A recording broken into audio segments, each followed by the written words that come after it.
श्रीमद्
बना दूंगी, फिर तुम उसके साथ रहकर उसी के द्वारा हुई त्रिभुवन विजय का सुख निश्चित होकर भोगना।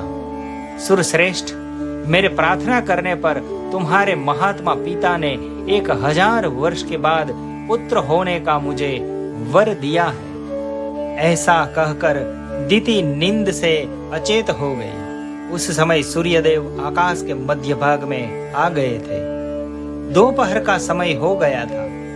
देवी दिति आसन पर बैठी बैठी झपकी लेने लगी। सिर झुक गया और केस पैरों से जा लगे। इस प्रकार निद्रावस्था में उन्होंने पैरों के सिर से लगा लिया।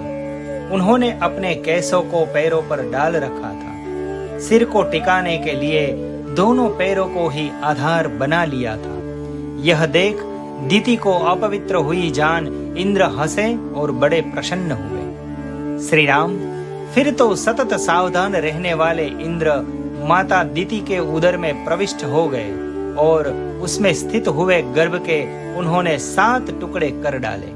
श्री राम, उनके द्वारा 100 पर्वों वाले वज्र से विदीर्ण किए जाते समय वह गर्भस्थ बालक जोर जोर से रोने लगा। इससे दीति की निद्रा टूट गई। वे जागकर उठ बैठी। तब इंद्र ने उसे रोते हुए गर्भ से कहा, भाई मत रो, मत रो। परंतु महातेजस्वी इंद्र ने रोते रहने पर भी उस गर्भ के टुकड़े कर ही डाले। उस समय दीति ने कहा, इंद्र, बच्चे को न मारो, न मारो। माता के वचन का गौरव मानकर इंद्र सहसा उधर से निकल आए।